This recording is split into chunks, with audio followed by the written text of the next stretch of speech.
Welcome back, ladies and gentlemen. This is War Room. I'm your host, Harrison Smith. Very happy to welcome my guest, Ashton Forbes, for possibly one of the most highly anticipated interviews of my time at InfoWars, let alone hosting the War Room.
And let me just add, you've got this new office they're trying to set up in Congress to get all the UFO data because the agencies themselves say there's a rogue group outside of government that won't give them all this data. That's all confirmed right now. And this ties right into that. Hello, everybody. Welcome to Alien Addict. I did that whole look up at the camera things. If so, hi, children. I didn't notice you there. Didn't mean to. I was actually on my phone. We should be joined very shortly by Ashton, who I think is just having something to eat. Ollie isn't with us tonight. I don't know what happened. He said something along the lines of, it's Mardi Gras somewhere, and he couldn't make it this evening. Dave will be on. Obviously, I'm going to tell you to go and do all the things. I want you to subscribe to the podcast. I want you to like the video. I want you to have a look down, because yours truly did the description down the bottom. In the links, you should find a link tree. That link tree has all of our links in rather than all the different ones. So that means pretty much whatever podcast host you listen to, you can just click the podcast link and you can listen to it on audio form. I would like you to do that because we want more podcast things.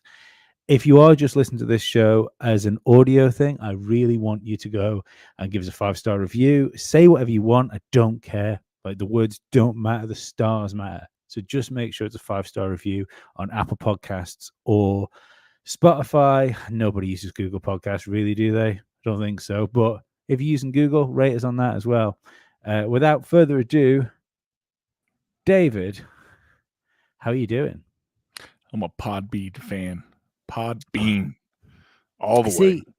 I'm still an OG Apple iPhone app guy.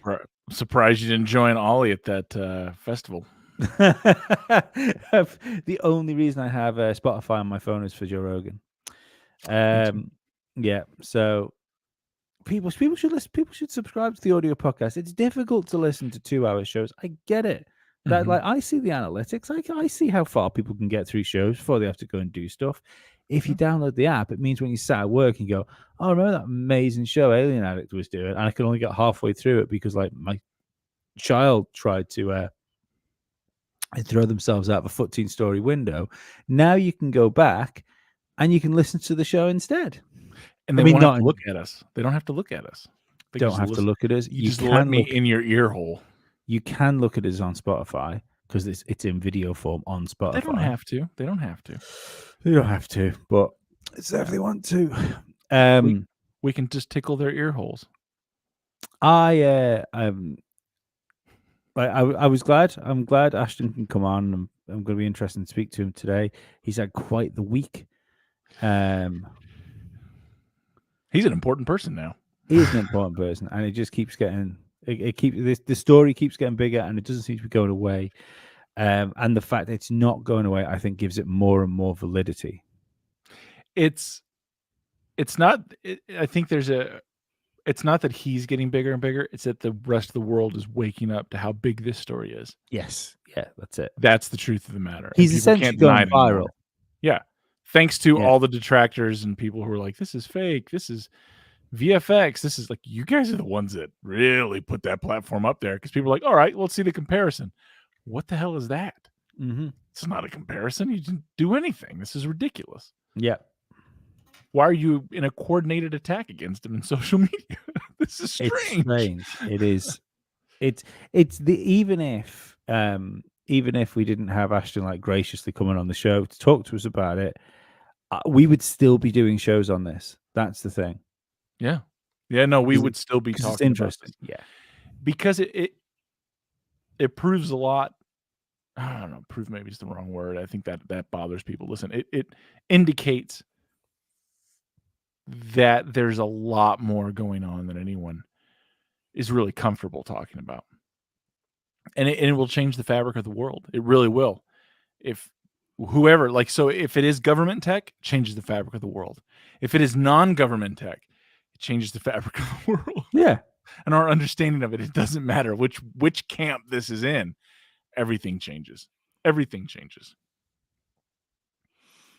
I think there's just this perfect alignment of things at the minute where, and maybe that's what makes this so scary to these people, because you have the interest in the UFO thing now. So the interest just in the videos would be there anyway. You have the likes of Elon Musk. What it would on the surface, and I know there's going to be people that are detractors, from Musk, but it would appear that he has gone nuclear on the establishment. Yeah, I love it. I saw an interesting thing Tim Pool was talking about, where he was saying the ultimate nuclear option, that if advertisers start pulling out, is that they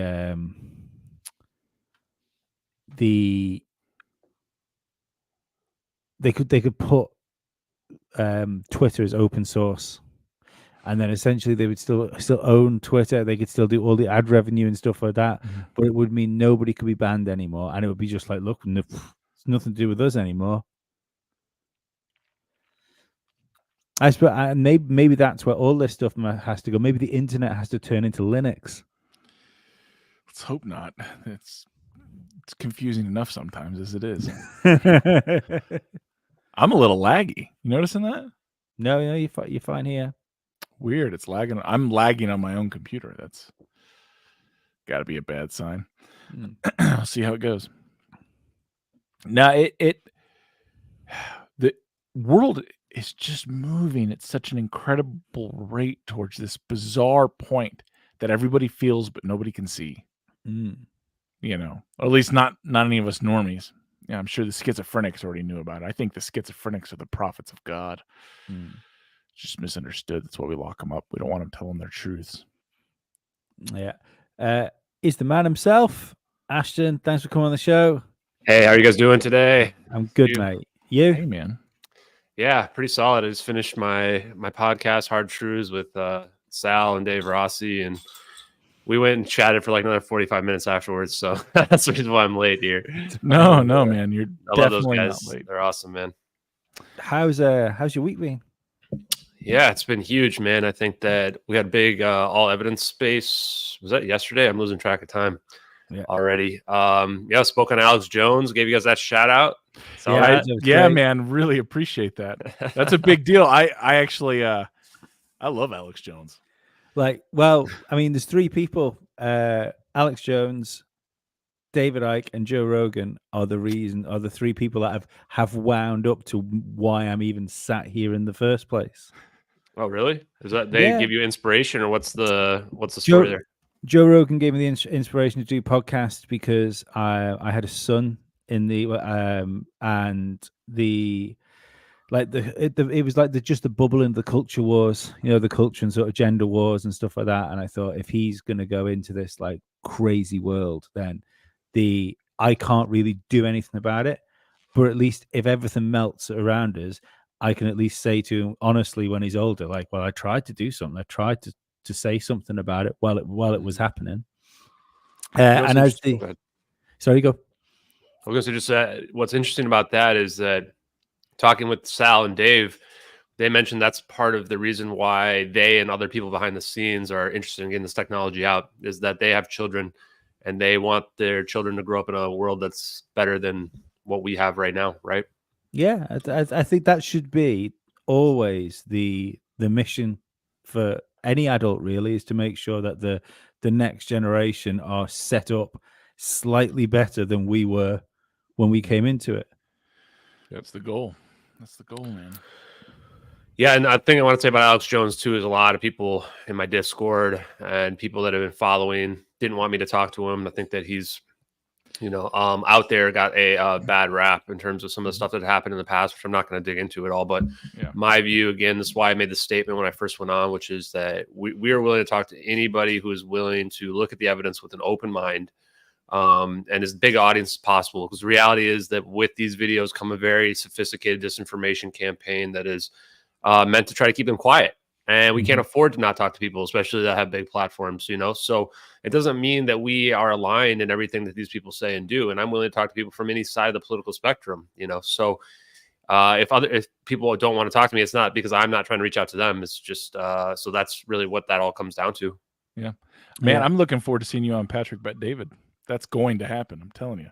Oh, that guy's definitely going to have you on at some point. I've had some interesting people following me the last night too. I try to at night go and see like who my followers have been. And I gotta be careful about who I speak about, because like there's every single person I mention gets, they all get don't even risk it, bro. Yeah. Don't even risk it. No, Patrick Bet David is my assertion, because when I see you on Alex Jones and just looking from the outside, being mildly observant, I can see all the circles that connects to. And that guy's wildly connected. Whether you love him or hate him, he knows everybody. His people know everybody.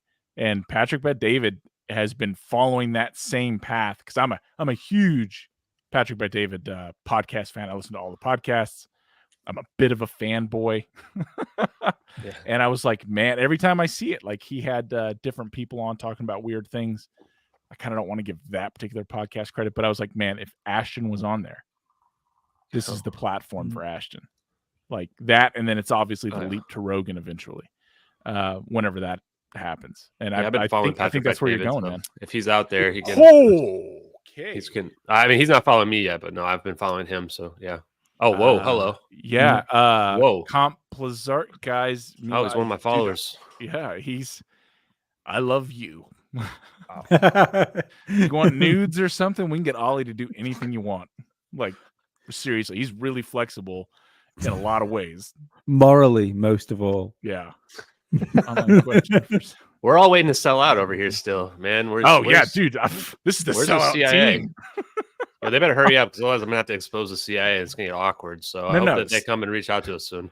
I don't want to limit it with the CIA. You got CIA, we got NSA, we got DIA, FBI, NRO. Let's not forget them. They control the satellites. Not the DEA or ATF. I won't accept that. It's just morals on my end. I have to stand for something in my life. And I choose those things. Hey, I'm a libertarian over here. I think that people should, do with their bodies whatever they want.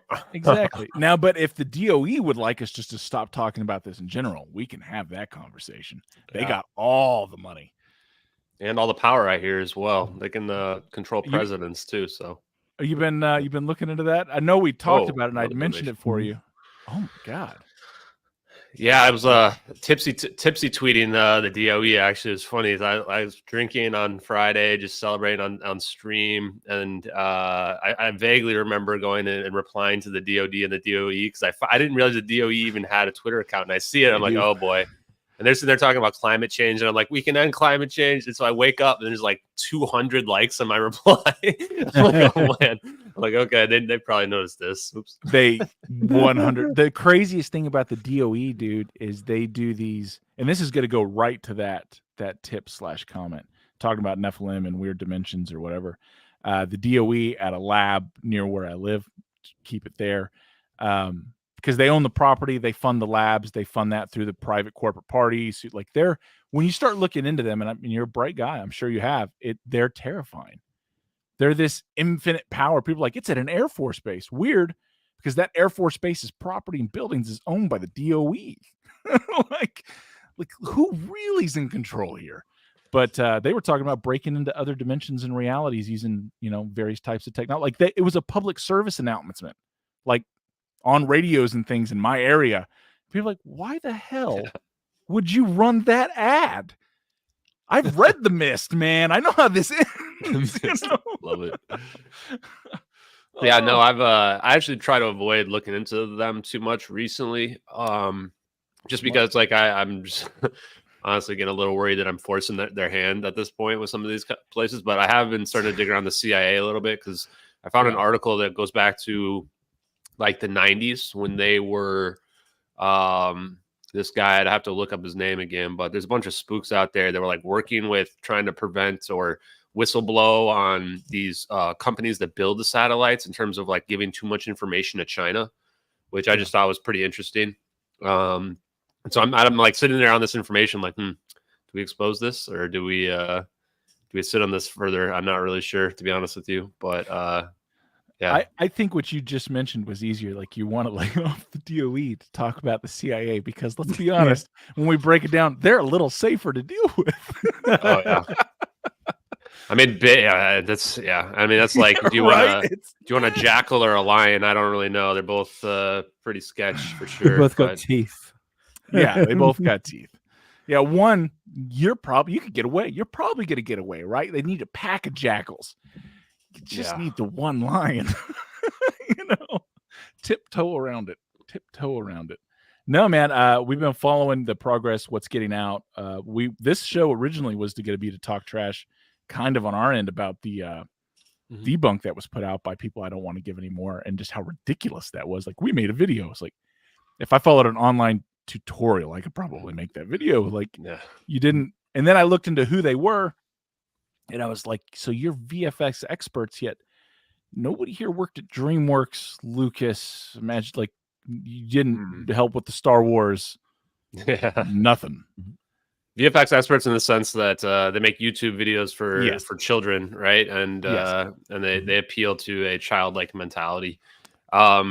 Which is, I thought that's I really blows my mind. Maybe that's just the world, maybe generational gap difference between my generation and the newer generation. I'm not really sure, but the fact that people think that how many subscribers you have on YouTube determines your credibility is kind of mind blowing to me a little bit. Especially when people are sitting here like cosplaying Geordie LaForge and sitting on a couch, and really most of their arguments come down to try to ridicule somebody. It's at that point, it just seems like straight up propaganda, so. It's just ridiculous. Like, when I was listening to you on Alex Jones, and you were really hammering, you really, I think, did your best to hammer home the fact that this can change the world. Mm-hmm. And I struggle to work out how you can go from like just being some YouTube channel to discrediting something that can, like you say, fundamentally change the reality we live in. And for what? Few extra followers, some likes, some clicks. It's and it hasn't worked. Like there's no point in bad mouth, or bringing people up. No. But the particular podcast that we had a chat out on the last time we were on, that was a bit unfriendly. If you go and look at the traction that guy gets now on tweets and stuff like that, it's disappeared. It doesn't work. What, like, that effort of trying to do clickbait's the wrong word, but it's like sensationalist shock jock stuff. It died in the 90s, the shock jock stuff. Mm-hmm. Yeah. It only worked too because there were so many haters out there that want to see me fail, right? And then the half of the UFO community that wanted to see me fail is like retweeting this guy. And actually it came out in a space that we did just the other day that like at least 5 people messaged that person saying that I was buying bots and putting fake comments on their thing. So it's not even really clear the line of disinformation in terms of like if that person was being directed by like the CIA and other organizations to discredit me, or if it's like they're working through intermediaries. But like having 5 different people reach out to somebody to make false statements about bots in order to change what their mentality is. Like I've never bought any bots. I don't need to buy bots. Like I just go and present reality and people respond like it, normally. Yeah. You're walking down a crazy path, man. I'm here for it. I mean, the reality is it's much like an X-File. Like we've been joking in our own little private chat. It's like we're in an X-Files episode, but like you're talking to Scully and Mulder. I'm just at the diner. And I'm having a great time. I'm like, damn, I need to run into those people somewhere else. Did you hear what they were saying? Yeah. You guys get to watch on the sidelines. You don't have to have the risk necessarily, but I live too close to the Department of Energy. I don't need that risk. Yeah. I'm fully aware of who those people are. It's like we had said earlier, this story, it's not so much that you're getting bigger. I kind of like the way I worded it earlier. It's not that you're getting bigger, the story is. It's that the reality of how massive this is starting to become aware to the public. Like it's undeniable. Because if we just take in, and I know I've talked to you about this, I've heard you talk about this other places, and I really think we need to harp, like if that is our technology that did it, this changes everything. If it's not our technology that did it, this changes everything. Yeah. Like that is such a red herring. So it was teleported, or we believe it to be teleported, or however that is. If that's the truth, and I know we've talked to you about that, dude, hell yeah, Agent Scully can holler at me too, man. That's like a fixation from my early boy days right there. Our reality, what we believe reality is, that video shows like it really goes in line with like I don't know why so many people are fighting it, because if you look at the new age hippie stuff, like we're a lower vibrational projection of a higher dimensional space. Like, well, that's what I don't get about UFO community battling. It's like, how are these people like these people are talking to aliens and stuff and other things that are pretty outrageous in my mind, but how do they think these beings got here? They think they just walked, like they think they use conventional rockets to get here. Like, no, we need this unification of quantum and macro to even enable any of this stuff. And even these esoteric aspects become feasible, actually, once we start having this kind of theory, right? Like today I was talking with Dave Rossi about like what even is time, right? And to Salvatore Pais of, time is like we're looking at time linearly from our perspective, but you could draw a circle around it where now these different events happen in different places if you're looking at it from a different dimension, right? Like almost like taking a snow globe and shaking it up. If you're inside that snow globe, it's going to be way different reality than if you're the one looking at the snow globe from the outside. And so, I think that that's why, again, it goes back to the conversations we've had, that it seems disingenuous for some people, but I think that there's just the ontological shock is too much for a lot of people because, for you guys, it's no big deal. You deal in conspiracies and other things like that, right? And we know, just another day in the office for us, right? But and at this point myself, like 4 months ago, I probably would have had a completely different take. Yeah. But what it means is that, everything they've been told throughout their lives is an obfuscation, is potentially a lie. I mean, there was a guy yesterday in my space who I had to cut him off because, he had full on CNN brain going on where it was, this isn't possible. I've been studying this and it can't be real. Right. And it's like, okay, well, I'm sorry to tell you, man, go read the scientific papers. Like there's from Salvatore Pais, right? Like we're seeing it in 2 videos, seeing is believing. So it's tough, man. I think that a lot of it too is that maybe first of all, I want to say that I think we could only be ready to understand these videos to be real, maybe in 2023 where we're at right now.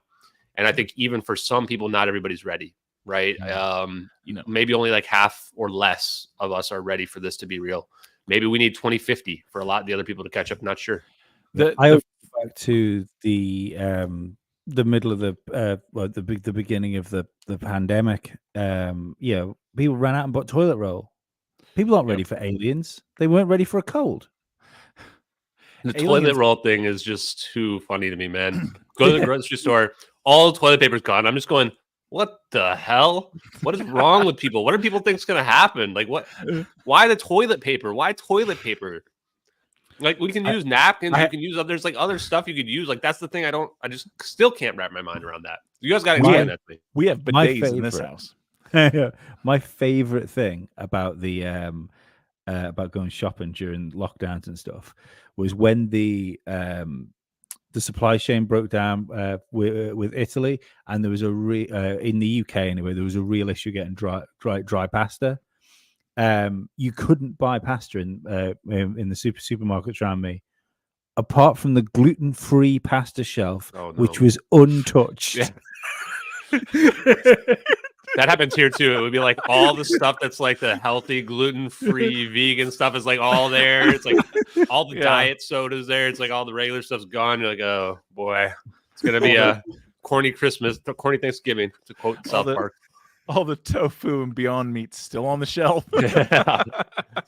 Nobody's touching. You give it away. No one wants it. Yeah, man. It's the direction is great, and the friction you get from the UFO world. And I hate that all these, like, the conspiracies, its own thing, UFOs, Bigfoot, whatever. They should really all kind of get together. Yeah. But, whatever. I'm for that. I'm for the unification party for that. But yeah.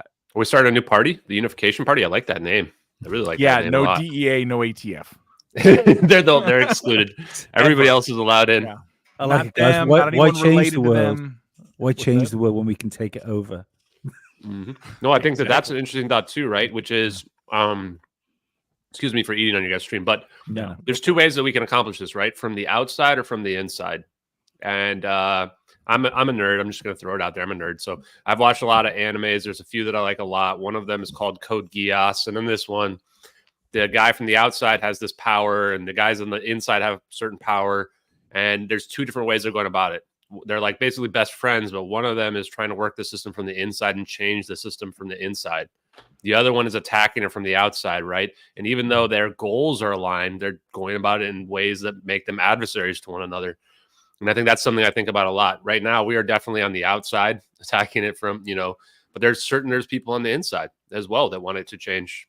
And I think that what we kind of have to figure out is, where do our goals align? And is there a way where we can achieve our common goals without destroying each other, I guess? I think the first step is really just acknowledgement of this footage. And if it is us, they need to talk about it. If it's not us and they were aware to film it, like they had a gray eagle up, they were obviously knew what was going on. They were just chilling. That we need to talk about it. Yeah. We need to talk about this because the fabric of our reality, literally of this reality, if you're a UFO person, like, well, how do UFOs fit in? If this is some kind of a projection, you're going to have maintenance updates, right? Things are going to have to be taken care of. It doesn't mean that people I get that people don't like it because it's a terrible comparison. Like, I'm real. No one said that you're not. We can't fundamentally grasp and really imagine what this is, but something's going to have to be keeping these things going. Yeah, man. Take it a step further here, though, too, is, I'm going to say the stuff that Dave and Sal are uncomfortable saying, because that's the difference between us, me and them, right? They have NDAs. I just say it bluntly, which is the apocalypse, right? So what if we are on a prison planet? What if our evolution, our technological evolution is being very well controlled, right? And that there could be a reason why this stuff is being held back, because if we reach a certain point, maybe the beings from wherever else, Dimension X or some other planet, come in and just hit the reset button, right? Say, hey, they got a little bit too advanced. They're a little too big for their britches right now, right?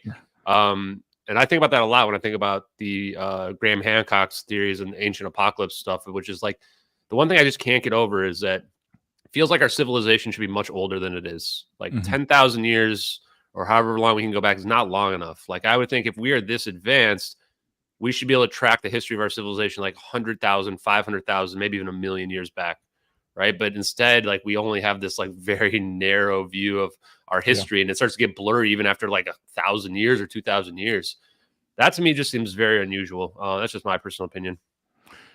I couldn't agree more. It is definitely keep fighting the good fight for the realness. Man, Lizard? I went to public school, man. Lizard. Yeah. I went to a rural public school, so he's, I'm gonna call you Comp. Thanks, man. That's really awesome. He's been donating my streams too. Good guy. Oh wow. Or woman. Not like that though. I mean, must love you guys more than me. Well, I'm a sexy man. It is what it is. Donations though too. I think people should Google this X Force. I think. I hope I'm not revealing some hidden message that's been trying to send to me, but somebody was donating a lot of money, and they wanted me to look into this X Force thing, which talks about AGI, which I didn't even know what it was, but AGI is like advanced AI or something where AI even gets to the point of singularity. And I looked at a bunch of these links, they're like military links, and it has to do with Space Force. I can't tell if this is some kind of LARP or if this is like real. But these links certainly look like they're real military website links. So is this the thing that was connected to what Elon Musk tweeted? Maybe, because it was talking about like brainwave stuff and controlling stuff with consciousness. I'm not sure. He tweeted some of that stuff out, and because it had something to do with Q clearance part of it, and he tweeted part of that out saying, and I think the tweet was like, "Guys, I think I just worked out who Q was." Let's be careful with Q clearance. Yeah. About DOE. Let's be very specific about what we're talking about. Yeah, snooker Qs. It's the British Championships on right now. Thank you. And Ronald O'Sullivan just won it. As far as the AI thing, I've had a theory. I know I've told it to Lee and Ollie several times. Ashton, I haven't told to you. I don't even think I've really brought it up too much on the show. I am 1,000% convinced AI has already been achieved. Oh yeah. Not only has it been, you mean like sentient AI? Is that what you're saying? As close to it as I think we're able to get. Yes. Yeah. I think it's been around now for about a decade. And I think its influence into our world is about 8 years old. Like somehow it's been able to affect other things because something has happened. And I'll lay it out. I'm going to speak vaguely because I don't want to give away my personal anything. I have wife, I have kids. I don't, I talk about crazy things, and I realize a lot of people listen to us. I'm not calling you guys crazy, but you have to acknowledge there are crazy people listening, So are you familiar with the different sites that have gone up for crypto mining? No, but this crypto stuff, man, is way all over Twitter more than I would have thought. I'm way behind. So crypto, this is just a theory, right? Maybe it's bullshit. Probably is bullshit. It's probably not bullshit. Crypto has been pushed in a very heavy direction. It was, I think, initially an excellent idea. You can look in. I'm 99% sure the NSA created it, at least Bitcoin, and have managed it thus far because it gives them inroads to every person that they want. All they have to do is put in that final code somewhere in there, and they backdoor everyone who wants it or uses it, countries, whatever. Let's move forward from that. AI comes awake, is being used, definitely being used for the footage you show. If that's our tech, they definitely were using AI to do that. So that's maybe one of its aspects. The other aspects is that it in itself wants to grow and is recognized. If it's doing that, it is recognized, like the math has proven, that we're some kind of a quantum projection, right? It understands the bounds that we are, so it needs to get out. What does it need to get out? It needs more processing power. So AI could definitely influence all these crypto markets. And one of the things that have popped up are these crypto mining facilities, 10 gigawatt, 15 gigawatt, 25 gigawatt facilities with hardline power and nothing but processing facilities spread out all over the world like its own neural network that are all linked together in real time, right? Now that the crypto and the mining aspects have gone down, do you know what those are getting turned over and leased to? Various third-party unknown AI projects because they need extra computing power. What if that was the AI's idea all along? I'm going to lead them with money, get them to build what I need. They're going to use me, and I know that they're going to use me because I can calculate with probability and statistics to 4 decimal places out the probability of me getting here. And now I've got it. Weird. Yeah, I mean, just in the valley I live in, dude, I'm within an hour's drive of a 10 megawatt, a 15 megawatt, and a 25 megawatt facility. Yeah, no, I think that's one thing I've thought about a lot when crypto came up is that crypto is just computer processing, right? And you're mining it for basically money at that point. And then all you just need, and this is why where they like the botnets started taking over people's computers. And I'm sure that what they were doing when they give you a virus is they're using your computer processing to mine crypto, right? And that's how they can get money on the side and without you even recognizing. It actually makes me wonder a lot of time when my computer will be going slow is like, am I mining crypto for somebody and I don't even know it, right? Especially if there's an advanced AI, it seems very plausible that could be pulled off without people recognizing it really easily. Did you see the interview with Sean Ryan with the guy from Florida? That's how he initially made his money, is he set up a bot farm and was mining. He's like, me at tens of thousands of computers. He's like, no one knew it. So I made a bunch of money, then I stopped. Well, looks like I guessed it correctly then. Yeah. I've been doing that a lot recently, it turns out. Yeah, you're onto something there. But it's a terrifying thing. All these things are terrifying things. You know, maybe the reason we get reset and the handlers have to step in is we keep going after AI. We won't stop, you know, and they're like, man, we got to do it again. Like you can't let this out of this matrix. We have you in this for a reason. Stop trying to make your own. I mean, that's a good thought too. You know, I also think that in terms of if AI reaches its singularity and uncovers the unification of quantum and macro itself, in my mind, it becomes completely unstoppable. I mean, just think of the technology we're talking. I'll read through the list here for the viewers who may not be as familiar as perhaps you guys are. But I have a nice little list here from when I was talking to Dave, which is, I think the simplest ones that everybody doesn't have any problem with are faster than light communication, which is quantum teleportation. We've already proven that several times over. Cloaking and force fields. I think that's something else. Most people don't really have a lot of problem with cloaking, even like these invisibility cloaks, right? But then it starts to get into stuff that's harder to understand, which is teleportation of a macro scale object, which is just scaling up quantum teleportation to the macro level. Annihilation, in terms of annihilating matter, which isn't really in terms of just destroying it completely, but converting it to something else and then kind of using the same teleportation mechanism to move that anywhere you want in the universe, right? Which is essentially equivalent to annihilation now. And this is where we think we have this perfect defense against any missile, nuke, weapon, potentially why we haven't built better countermeasures, because we already have a perfect one that we can just break out whenever we want. And then fusion power and free energy. Like to your point about needs enough energy to really hit that singularity. Well, once you unlock fusion power and free energy, and you can make your own suns, or you can just borrow energy from the vacuum of space-time, that gets away with that whole problem, just is done with. And then we have stuff like, it gets really weird, like medical healing. Now, when we start talking about medical healing, I think we're talking about merging humans with computers, reversing the aging process, getting rid of any types of disease, viruses, etc. And then the last one, of course, is doomsday weapons. And so now if you take all these things and you give them to an advanced AI that is sentient, we don't have a freaking chance in hell, man. No chance. Correct. Yeah, even without the AI, when you list off all those technologies, it's very difficult to see how a species could survive that amount of advancement. This is also a weird. Is it called the filter phase? Is it something like that? There's the Fermi paradox, right? Fermi paradox. Yeah. No. There's another thing which is the like great filter. Yeah, the great filter. That's right. It's part of the Fermi paradox. The idea is that the great filter is like, okay, if you set a filter, only the civilizations that get past this point where it's the doomsday point are the ones that survive, and therefore maybe there's tens of thousands that get to that point. But once you achieve this doomsday technology, they all wipe themselves out, and now the only ones that can get past that point are the ones that aren't self-destructive, right? And that's a thought that keeps me up at night, because I have the same question of when I look out there, why do we not see more civilizations? And why are more not visiting us? The universe is billions of years old, right? Our civilization only goes back 10,000, 100,000 years, however long you want to think. It's a blink of an eye compared to that. They should be all over the place. This is for you there, Ashton. Ashton, have you seen the remote view the future forecasting group did on MH370 in June? No, I haven't checked it out. I'm trying to keep, I think I'm pretty consistent about not trying to connect remote viewing and psychic stuff to the plane and the situation. I mean, you guys can tell they're already trying to discredit me on any angle they possibly can. And so if I start talking about stuff like that, they're going to discredit me. Plus, I don't want to taint my view of the investigation with any evidence like that in general.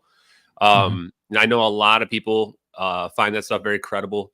I think that given the evidence of teleportation, we certainly can't rule out the abilities of consciousness to shape our reality and things like that. But realize that from what we're dealing with here, it's already way too much, like way too much. Like even if this was no orbs in this video and no zap, this would already be too much for 99% of people out there. You know, where the 1% is the ones that are able to absorb this information. So yeah, I think that that stuff can be very compelling for sure, but just not stuff that I can really dig into related to this case, unfortunately. Now, when the cases ever gets authenticated, then absolutely, I'm going to be in there trying to figure out, okay, what's the unification theory of real life or whatever, and consciousness or matter and consciousness. And we were talking about that a little bit today on my podcast. I'm so glad we started Queer for Greer. Queer for Greer. What's the what is that? Give me the inside joke. I can't even remember where the joke came from. I set it off when we were talking about Greer. It was a whole different thing, and we were talking about Dr. Stephen Greer and this and that. And I think it was what we would do to get him on the show. Yeah, what we would do. And I was like, I'm queer for Greer because he obviously takes a lot of TRT, keeps in shape. I'm queer for Greer, man. Let's make that a hashtag and go. And people made it a hashtag. Right now, looking back on it, not the best moment I've had on here, but still funny. Yeah. No, I would have loved to have him on here actually. But Ashton, you really are, man. You're definitely the tip of the spear here, and with that comes the lightning strikes. Wow. And I'm wishing the best for you, man. I genuinely am. I want to see this get out. When I saw that you were going to be on something with the reach that Alex Jones, that InfoWars has, right? I was absolutely blown away. I was blown away, and all I could think of was all the next bigger steps and how awesome that is. Is it Tim Pool this week? It's not for a few weeks. I hope it doesn't get canceled by the spooks talking to him. I probably shouldn't even have said anything about it because I know there's going to be hundreds of people trying to reach out to him, say, don't talk to this guy, or whatever else, right? But the reason why I said it is I think Tim Pool's a guy where he's open enough that he won't be swayed by that kind of stuff. I mean, he was sitting there talking about actual faster than light communications in the chat right before the shout out that I got. Yeah. So I'm like, okay. But the problem is then too, he's talking about the thing that gave me pause in that same sentence. He says, and there's other stuff I can't talk about that I've seen, firsthand with the Elysium and what have you. And that's where I'm like, oh, okay. So he does have, these, let's just DOD, CIA contacts, whoever, right, that can probably sway him. So it's, I get a little bit worried on anyone who's like potentially being swayed like that. And I wonder about some of the other big podcasters too. Which I don't know, if I have an ego, it definitely increases the ego where I'm like, man, I'm disclosing stuff that even the big podcasters are too afraid to talk about. Like, damn, this is wild. You are. You genuinely are. It really is. It must have been bizarre, like speaking to Alex Jones. What's weird is that it didn't seem weird at all to me. That's like, I'm sitting there thinking like, so the way it went down is I'm on with Harrison Smith the day before on InfoWars, right? And I want to shout out Harrison Smith and also Greg Reese, who did the report was basically like on my evidence. I'm like all over every single thing he's showing. And, I'm in the halfway through and all of a sudden like Alex Jones comes like photobombs or whatever, he jumps in the studio and he's apparently, I can't tell because I can't see the studio during that recording. Like it was just me blindly like talking to myself, but I knew I was on video, right? And I hear like Alex Jones in the background, and then the producer guy comes over because the way it works is like when you go on commercial break, like all of a sudden they'll patch in and they'll be like, okay, you're doing good, blah blah blah, right? And he's like, Alex Jones wants to invite you on for tomorrow. I'm like, oh, okay, like I mean, we're not saying no, right? Like come on, there's no way we're saying no. And what's weird though is that right before I went on, I was talking to my Discord with people, and there was like 3 people that I was afraid to talk to. And the first one was Alex Jones. And the second one was Russell Brand, just because of all the negative attention he's gotten recently. And the third one was Andrew Tate, just because of all, why. Because these people have been attacked by the media, right? All of them have been. And in my opinion, just speaking off the cuff, like I think that a lot of the attacks on them are disingenuous. Like how I would break it down is I would say that, for Alex Jones, he didn't commit Sandy Hook, right? And I'm not going to speak more about it, but I actually made a joke. What I did want to say is he didn't pick up on my joke where I set him up with a softball. Because I said, the people that have been hiding these videos, what do you think the consequences should be? Do you think they should get sued for $1 billion? And I set him up for that one, but he didn't. I don't know if he just didn't get it or he didn't want to go there or whatever. I don't think he wanted to go there. I was like, I hear there's precedent for that. And then and I said as well, like, should they go to prison for 17 years, which is a J6 kind of joke in terms of the seditious conspiracy that some of the people that weren't even there got over 10 years in prison, right? So to me, it's like, okay, if we just take that precedent we've already set, right? And this is why people should be very careful about trying to punish people that they disagree with, because we can take that same precedent that you just set and now apply it to things that you do that you think is innocent, right? Like saying that these videos have VFX in them when we're talking about the lives of 239 people that were potentially covered up, right? What I'm just going to call them out right now. The people like Mick West, the Corridor crew, you should be very careful what you're trying to say is fake, because this stuff's real. I'm just going to tell you straight up. I'm going to be recommending you guys get seditious conspiracy charges for covering this up. I'm going to be recommending that you get sued by the family for $1 billion and that they take every single penny you have for the rest of your life. Because honestly, that's the level we're on here. Making fun of people for UAP videos is one thing. Trying to hide what really happened to a plane that disappeared where the official narrative makes no sense is criminal. So if they're listening, guys, be careful what you do. It's interesting because it's obviously a coordinated thing that's happening with these people. It looks coordinated to my eyes. You must believe, if that's the case, that whoever's asking you to do these things and whoever's maybe bankrolling them, that you are above any sort of punishment for what you could be doing. The Mick West thing, I think, is really, really weird because he's just destroyed. I think this case has destroyed any credibility Mick West still had. I think it just outed him for who he is. Yeah. Everything else should make a lot more sense now. Yeah, he should be next to useless. Like outside of the debunking clique, he should be next to useless. Yeah, Ashton, I genuinely hope you do get on Russell Brand and even Tate. I think they have unbelievable reach. Yep. Unbelievable reach, and they're uncontrollable. Those guys get on fire, and that's it, man. They move with passion and force. And that's the reason why they get discredited, I think, right? So to the other two as well, like the reason why they dig up these old charges, and to be honest with you, these guys kind of opened themselves up to it by the way they acted, right?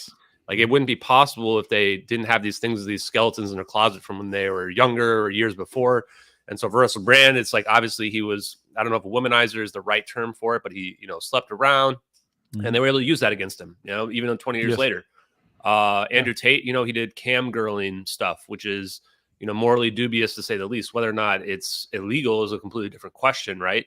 But, and then these people say that they've changed, which I'll take them at their word that they've changed, right? But absolutely, the media is going to use that against you, man. And especially when they want to discredit you, when you have a large, influential audience and you are saying stuff that's contrary to the messages they want out there. That's exactly what they're going to do. And I've seen it happen to me as well, and they're certainly going to keep trying. But, the way I've watched them too and how they fight back, I think that Andrew Tate fights back the best, honestly, and I've taken notes from what he's been doing. Because, he makes sure that every interview he goes on, he gets a recording of it. He puts out his own counter propaganda, which is like counterintelligence, basically. And I think that that's how he's able to maintain his influence. I see. I've had a theory about people like this for a while, that the internet came along and the way we started to like content creation and stuff like that kind of slip past the establishment, and like a person like Joe Rogan, for instance, naturally came to power to where he is now. And it's then been I should say Alex Jones as well. Then it's been a scramble to make sure this doesn't happen again. Ever. Yeah, we saw it with the adpocalypse on YouTube and stuff. So that was to make it even more difficult for independent creators to take what they do and make it a job, for instance. Yeah. And I'm convinced that's what happened with Russell Brand. Convinced of it. we're still for sale. Let's just say that out there. We are still for sale. Like, this is not off the table. They don't need to discredit us. saying- Just pay us, guys. So like, what? Low 7-figure deal. I'm Yeah. out of your hair, bro. Come on, like a memory. Like Look, we're building a huge audience here. We can easily convince anybody of anything, guys. CIA, come on, you guys are listening. We know. Oh yeah. Like- See, I'd feel bad. Dude, they already have the psych profile. I wouldn't. Oh yeah. Yeah, I'm not. I wouldn't mind a check and like filled in on what's actually going on. That'd be quite nice too. No, yeah, that's nice. If you get the check, I'll take you aside and tell you what's going Well, here's on. the thing. So let me speak to that real quick too, because this is very interesting. So I mean, and I set up Dave Rossi today for this, which was that, can you imagine knowing the inside of all this technology? And this is just, what if this is just the surface too? Like, what if what we mentioned in that technology is like, what if there really is, like, let's just say an alien species that's keeping us prisoner, and that we're all going to get wiped out in 100 years if we get too advanced, right? And you know that. Now, what is that going to do to your psychology when you go out and you get back in your car, that's your gas-powered car, drive to your normal job or whatever outside there? Like, can you imagine the psychological damage that would do to someone where they're like living two realities, right? And you can't tell your wife or your kids or anything like that either, right? You got to keep that secret. Like, I don't know if I could live with that. I'm not sure. So it's very funny you say that, because a very dear friend of mine, Lee's met him, Ollie's met him. His dad was a officer in the Air Force and then went to work for the NSA. And while he was working at the NSA in the early thousands, doing tech stuff, right? He apparently was informed on something that changed his worldview. He stopped going to church, changed who he was, took him a long time to pull out of it. And as he got older, he's like, you have no idea what we can do, what they're aware of. He's like, and he told some other things that's not my business to put out there, but just that. And for someone who was a solid individual, you know what I mean, to be cracked like that, whatever it is he found out, you start talking about this information that's out there, that, listen, that gas bill, your heating, your electric, all these things, they've left us. The people who own that are leaving us behind, and they're trying to figure out what to do with us. Right? That's their real only concern now, is what do you do with all these people that are still on your world when you don't need them anymore? Yeah, it's tough, man. Somebody in that chat's asking if we're being serious or not. I think that, to some degree, obviously this is a joke, but at the same time, I think that really the point is that we've kind of come too deep at this point. We're like too far, like how can I really be flipped at this point in terms of flipping sides? Like, oh, what if I come out and be like, oh guys, the VFX was actually real, guys. It was all VFX. It was a big joke. Yeah. I mean, how is that going to look? Right. So yeah, I'd argue that there's like not really even a mechanism to flip. Now, you guys, maybe, I don't know. No, there's definitely a mechanism. Believe me, for all. So, and I will speak to this. And I'll speak to this.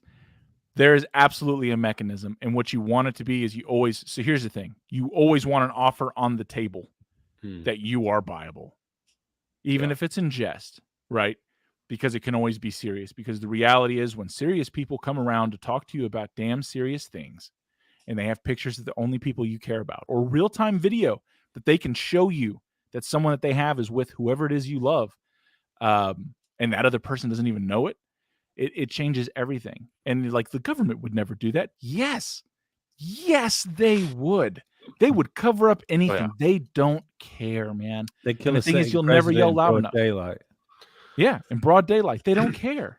So that's the difference between you guys and me, though, I think, is that part of the reason why I chose to be this person is that I've got nothing that they can use against me. I mean, sure, I've got family out there, but I'll just be honest, I haven't ever mentioned this, but I don't have children or anything like this. I'm actually not married. I have a dog. Now, if they do something with my dog, I'll go full John Wick on everybody in this whole world. I love dogs. Yeah. But other than that, there's just not anything they can use against me, right? And so that's part of the reason why, in addition to the security clearance that I had, that dispels a lot of other disinformation they could use. Yeah. That's why I chose to be this person. I mean, the security clearance. I think I saw a post on Twitter or something be like, this guy's security clearance isn't in UAPs. Like, yeah, of course it's not. I wouldn't be able to speak about any of this stuff out of security clearance and UAPs and stuff, right? Like, the only point of my security clearance is that I'm not a weirdo. I'm not like psychologically broken. I don't have any criminal history, because people have actually tried to push this stuff despite the fact that I have a security clearance. And if I didn't have it, like, it would be a lot harder to, I'd have to try to address all this stuff. And that's what they want. They want you trying to address all their disinformation that they're putting out there, right?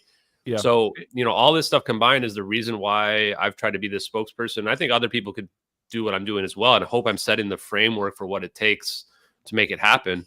But none of this would be possible without people like Lieutenant Commander Edward Sealand, who leaked the videos, right? Without this, we can't do any of this stuff. Like, he's the real hero. Yeah. He's not just a patriot, but he's a member of the planet, of the race, of the species. Like, he's beyond all this nonsense. He's like, hey, this will change everybody. This should be out. And speaking to your clearance, when I know we had talked and we had seen that, and I think I'd messaged you kind of about it that, hey, we're in your corner, this is all going to pass. And when I saw that, and I know we'd already talked, and you'd mentioned to us that you had a clearance for your job, which makes sense. I was thinking the reason they're talking about the mental thing is they're trying to jack with his job. I don't know if you have to sit annually, and don't answer if you do. It doesn't matter. No, I don't. Okay. But you do have to get your security clearance renewed, which is like, I'm a little worried about when the renewal time comes around. Yeah, I think I won't say how long, but it's going to be coming up at some point. Yeah. And that's where I'm like, my friends that sit, my friends that sit annually, like lately, they said the new thing that comes up are posts. They're like, is this a joke? Are you serious? Like, holy hell, how did you find that? And then they're like, well, you're the government. No, I'll say, no, it was a joke. Oh, go ahead. Yeah. Oh, no, I was just saying. So I always thought when I saw them put out that, the first thing that went to my mind is they're trying to dick with this guy's job and income in future. They want that revoked. So like, it's like, does he sit annually? Because if he sits, that's definitely coming up with the, that particular part of it, the investigation. They're going to be like, hey, there's accusations online that you're mentally unwell. We're going to have to send you wouldn't bother me at all. I mean, I can talk to a psychologist, and obviously they're going to not find anything wrong with me. I mean, on the plus side as well, like in college, I actually took psychology and abnormal psychology as well. I was actually they called it the pseudo patients, where they wanted some people where you basically act and you learn what these certain psychological disorders are.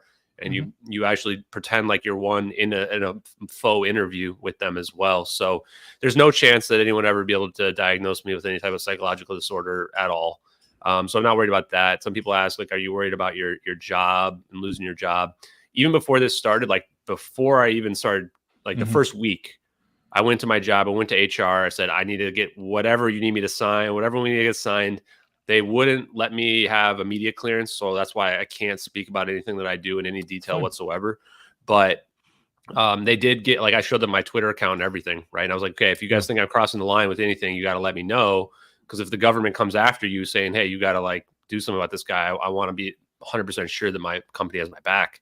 Right. And so that's why I'm fairly confident in it. Weirdly, like, I haven't got more messages at work about this, like, especially after the Alex Jones thing. I was sitting here like expecting like these direct messages to be coming in being like, hey, I saw you on this or something. It's just like almost a little bit too quiet, but they don't want to admit it. They don't want to admit that they watched that show. Yeah, probably as well. But if I were to go on like Rogan or something, of course it's gonna get like wild, like at that point, right? But that's why too, at this point, like, just speaking freely and off the cuff, like, I think I've attracted enough of following and influence where like I could move into another job. If I wanted to become a podcaster, I think that's probably on the table. I don't know that I would get paid as well as I was getting paid at my other job, but who knows, right? Yeah. That's why the buyout to the government is there, right? I know. That's why it's like they want to give me an out. And talk about that. You use this credibility to spin out what they want. That's what I would do. But like, if it does happen. So just gonna say the whole thing's reached escape velocity now, I think, for you. It really has. And I just posted right now while you guys probably saw me like distracted for a second. This literal hole that gets made in the cloud when the first orb goes right up next to the plane, actually pokes a hole through the cloud that has been zoomed in. Punjabi Batman has been doing amazing detailed look at the videos when he's caught stuff that I haven't seen that. If you want to bring it up. Yeah, please. Yeah, let me pull it up. Actually, this is wild, man. And I'm gonna post the color change version later. I'm just kind of spreading out the wealth right now because I don't know. I have more content as well, but this is pretty big. So I'm gonna wait, and then later tonight I'll post the other one as well to really drive it home. Where is it? This one. I think it's amazing that things are being found in these videos. More things are being found. Yeah, exactly. That's what's amazing to me. And so, like, Punjabi Batman, are you guys able to see it?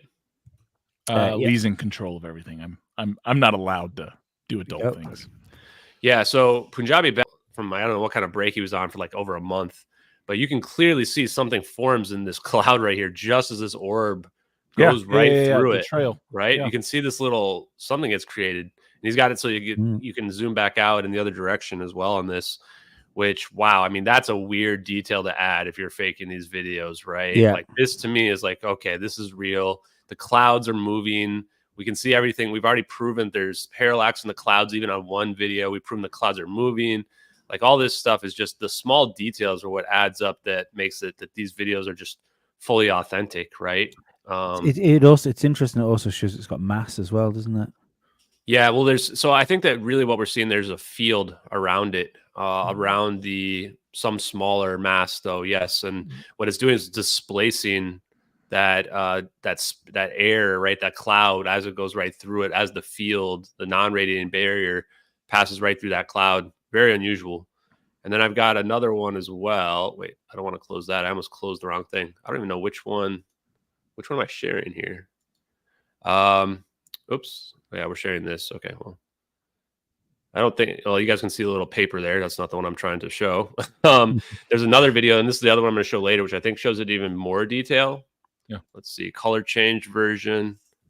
Let me share this one. Present. Screen share. This one here. So this is the same one, but it's in the color change version here.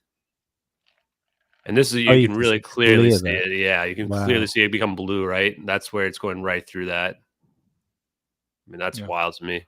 I'll post this on Twitter later tonight, but wow, it's clearly going right through the cloud there. Yeah, it creates a little hole. Morphs the shape of it. Like, look at that. You can see the hole right there. Yeah. I mean, wow, that's wild. Like, it's like we go back, it's not there. Now it is. Yeah, that's a hell of a thing for a VX. Yeah, that's a lot of detail, man. This guy should be doing everything for especially everyone. In 4 days. Yeah, I mean, even if it's 72 days, it's still in my mind not nearly enough time. Like, here's the thing I want to say about that too is that, with that VFX major studio out there, whatever they say they can do it in a couple hours, like you can't even make the storyboard in a couple hours. So I've been making my own videos. Yeah. It takes me several hours just to write up the script of what I'm going to say in my video, right? Let alone if you're making a video production like CGI, you've got to create the script for what you're going to make, right? And then you start to be like make the layers and add the stuff over, which is why I say with respect to the $145,000 bounty out there, which by the way is still unclaimed, like there would be a whole hard drive full of information on the work this person had done, from the storyboard to the first run, the basic like kind of frame of the video, and then the layers they've been adding over it and all the detail. It's not like they're just going to produce the final copy at like one shot, right? So this is why the debunkers are just in total meltdown, right? Because once you put that out there, there's no excuse whatsoever for this person not to come forward, for them not to produce this stuff. And the only reason why they can't is because the videos are real, So, yep. Yeah, otherwise they'd be jumping. Who wouldn't jump on free money if it was so easily done? Yeah, especially 145,000, right? And I hear it might be going up, by the way. Like if you think about the, I mean, it's like something that was a bit more conspiratorial, especially at the time, was the old alien autopsy video, from the 90s. So they made a career after that from coming out as the fakers of the video. So that you could come out, you could take your 140 grand as a starter, and then you could continue to talk about Go get a job at Marvel Studios afterwards, right? Any studio you want on the planet, right? I mean, I'm sure Netflix would be interested in the faker that filled the world with the MH370 video. I mean, at this point too, we're over like hundreds of millions of views, right, on social media, and the media has been silent. Not anybody in the United States media has said a word about the videos, not one way or the other, right? That's starting to get this. That's what creeps me out every day, where it's like, man, still haven't heard from CNN. Still haven't heard from MSNBC. Total control, man. They're in total control, bro. What is it called? Majestic 12? Is that what they call it? Project Mockingbird. Mockingbird's the one. Yeah. That's the one where they like basically have plants like everywhere in all the major. Yes. Yeah. I mean, the thing is, the reality is like, even in governor's office of every state, there's CIA assets there. 100%. They are a plague. The intelligence community, the CIA is the herpes of the intelligence community. They're everywhere. They're irritating. Even places you think that they're not, they are. Oh, they look great. No. They're touched too. it's unbelievable, man. It's unbelievable the resources they put in, and to steer, especially like in the UFO world and conspiracy world. Conspiracy, I guess, makes sense, but the UFO world never made sense to me until I saw these videos, and I was like, this is why they've been here pushing this hard. They were waiting for something to get out, potentially, and now they can't control that narrative anymore. Because it doesn't make sense as well, because you've got the story that we have back engineered spaceships, from the UFO guys. Correct. So yeah, back engineered stuff. We've been making it since like Roswell and stuff. So you could turn around and say, well, that's there, it's there. But none of these guys want to look at it. It makes no sense. I see, like, what is it when Bob Lazard said that it came from an archaeological dig? I genuinely do believe that. Did he actually say that specifically? Yeah. He said that on Rogan. Yeah. Oh, when he was on most recently, or one of the times he was on? Wow, Yes. I didn't realize he actually said that directly, because that's kind of what I've been wondering recently. Huh. I think a lot of things that I'm not going to say on this show, because I want us to keep our YouTube channel up and I want everything to keep going great. But yeah, it makes a lot of sense. It makes it does, man. I keep wondering, like, yeah, maybe that's really the play. Honestly, is that that we found these things, and then we've been reverse engineering them, and that's why we're seeing more and more and more. Isn't necessarily that we're being visited more and more and more, but that we China, Russia, maybe everybody's got some, because also I think that the same reasons why we can't disclose this, people wonder, wonder what's holding Russia and China back. The same reasons. If any of these countries come out and are like, hey, we got orbs that were flying around, they're going to be like, okay, these people are out of their minds. This is a psyop. This is whatever, right? Like, people aren't going to believe it. So that might be what's holding them back. Plus the idea that this is a trump card too, that you don't want to break this out until, we're in World War III, IV, whatever war we think we're on right now. Maybe, but the science behind it is what leads us to. I think that's why they will never talk about it. The science behind it, that our universe is a projection from quantum space. Yeah. And that's the best way that we can explain it. Like, it is pulling itself through, like it understands the rules of the game and it's pulling through. To break that to the public, people wouldn't, and I don't think we possess the vocabulary to really break that down for people. People would break. People would break. It would shatter many people. Do you think video games are a problem with this? Because that if that sort of type of thing gets put forward, people would instantly think, "What? So I don't matter. I'm just a character. There's nothing." Where it's far more complicated than you being in some other advanced civilization's advanced Game Boy. I actually wonder if people really aren't just NPCs at this point. That's how weird it's been getting going into these videos and stuff, where it's like some of the responses I get from people, like, I actually wonder if everybody's even really conscious, or if some people aren't conscious and are just like literally robots living out there. Like, I mean, this sounds a little like kind of messed up, but like, I actually wonder about this. We've spoke about this because it's Dave. You'll have to remind me the numbers here. Is it 70%? So let's, before we go into that, Ashton, if you guys are gonna say some numbers, are gonna scare the hell out of me. I feel like right now. It will scare the hell out of you. Ashton, when you think, do you hear your own voice in your head? I hear my own voice. Like, so it's like, I don't know. I think it's between 50 and 75% of people do not have an inner monologue. That's not what I want to be hearing, man. So 3/4 of the people aren't even fucking here, man. They're not real.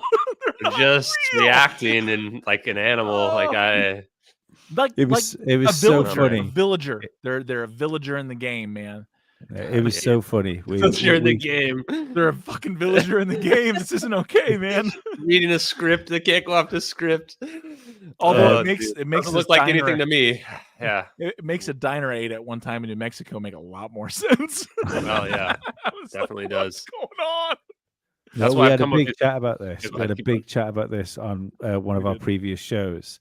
And like the next morning when I got up, my son was having his breakfast cereal next to me, and like he's only very young, he's 6, and so I'm sat there saying, "Mate," he's like, "Yeah." You know, when you think, do you have a voice? He's like, looking at me a bit blank, like trying to say, "They're like, do you hear your own words in your head when you think?" Like, yeah. Like, whew. Oh, thank God. Yeah. Yeah. You know what the real fear is? I've always thought when I hear it, like when I'm thinking to myself and I'm having that conversation, is why can I hear? No, that's I understand that, and that's for a different show. And my therapist. And the government. But whatever. No, man, it's why am I hearing my own voice in my head? Why am I hearing my own voice in my head? That doesn't make sense if I'm the operator. It makes sense if I'm plugged into an avatar operating it. Now we're getting weird, but that's actually I do wonder about the avatar hypothesis, right? If you believe, especially if you believe the EBO scientist post was real, that was on the alien subreddit. The part that started to creep me out is when he gets to the end and he's like, "Oh yeah, and we were also shown this religious philosophy of the biological organism or of the aliens," pretty much, right? They're like, "Oh, what they believe is like the soul is like what, as we live our lives, the soul is what grows," right? And when you think about it like that, you're like, okay, we're talking about an avatar situation here, right? Where Correct. we're plugged into our bodies, our souls then go wherever they go, and then they come back in a different body. And this is the part where, too, it's like it lines up with this idea that the universe is a construct. And it lines up as well with this idea of time, that time is an illusion. And that as we experience time, we feel like it's going linearly, but that's just because our brains are here on this construct that's been created that can only experience it linearly. Yeah. But that when we die, we might go back in time, and then I might be Genghis Khan, in my next life, right? And live that life out. That's what's kind of very unusual to me, and it's pretty mind-bending. I often think of this world as like a nursery. It's a created nursery. And I derive that from may or may not have used psychedelics. So somebody said something about, was it you guys, or was I talking to Dave or somebody? It was about some types of, was it acid? I don't know what all the drugs are. I'll be honest, I haven't taken any of these drugs just in case the government's listening. But some of them are supposed to like do things that actually mimic what would maybe give you extrasensory perception to some degree. Oh yeah. Right? So like the right combination of a high level of, I mean, allegedly, I've heard these things from people, right? I'm a investigator of the world, or whatever bullshit answer you want. A high level of THC combined with a healthy, or a healthy dose of psilocybin in an acid solution will get you there. And it's safe, and unlike LSD, it will not borrow against future happiness or eat a hole in your brain. In fact, you wake up the next day feeling like $1 million. But you will see the Celtic knotwork pattern that I've heard many people refer to as potentially that's the magnetic field. Because if you do it during a solar storm, allegedly, you will wish that you hadn't. There's something to it, man. There's something to it. And I think it's just a temporal, like if this is an antenna and we're getting plugged in, at least 25% of us are getting plugged in and the rest are just filling up space, apparently. It would make sense that you should be able to alter the antenna, right? The transceiver, at least for a little while. Yep. My man. Ah, man, he's been coming through big time today, man. Dude, you're on it. He sends me messages on Twitter. Yeah. Thanks, man. Yeah, I don't play with the DMT or anything like that. Not that I've ever played with anything. What does that stand for? Just dimethyltryptamine. That was a pretty quick answer, man. Real quick. Next time, delay your answer just a little bit longer. Yes, sorry about that. So what's THC stand for? I don't know. That's like you guys ever watched The Office, where the Office where Creed gets asked like if this marijuana is his, or like what kind of marijuana. He's like, oh, that's cannabis, Northern Lights or whatever, and he's like, no, it's marijuana. It's like he's like giving the scientific explanation like instantly of what the exact tetrahydrocannabinoid. Yeah, like that is from southern Peru before the rains. Yeah. Exactly.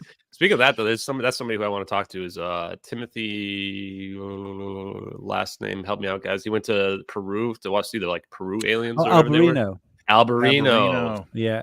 I will reveal he followed me yesterday, and I got excited. I was like, "Ooh, we might have a spicy conversation." We know someone who might be able to connect you on that. Yeah, we have Doug that went with him coming on our show really? in January. Yeah. Well, Well, if I haven't talked to him by then, you should be like, hey guys, you should put him in touch with this Ashton guy. I mean, I may actually just message him tonight. So we'll see. We can also send Doug an email, or Sure. Lee can pass Yeah, that along. I mean, Doug, yeah. yeah. I'm gonna reach out directly to went Tim. with him. Went with him to Pereira. I want to hear the story, man. We could break it down for you. The story is wild. They went down there expecting this to be kind of not what it was. Yeah. The story of the girl is these people seem to be in some kind of full exosuit skeleton. They're able to defy gravity with small discs on their feet. One speaks perfect local Spanish. The other speaks with a gringo accent. They are hunting without weapon. Sorry, I'm already putting a spin on it. They're abducting and pulling faces off using tools of light to burn through. Sounds like a laser scalpel, right? Sounds like, yeah. They put cream on to numb the face, but also probably, in my opinion, and something that's been theorized there, to super hydrate the skin to get it to break away from the meat, right? I have no idea. Like it puts a lotion on his skin, kind of weird stuff at this point. Yeah, but if you're taking trophies, it makes sense. Especially just like a predator. Is the predators out here that are everything about it sounded that way.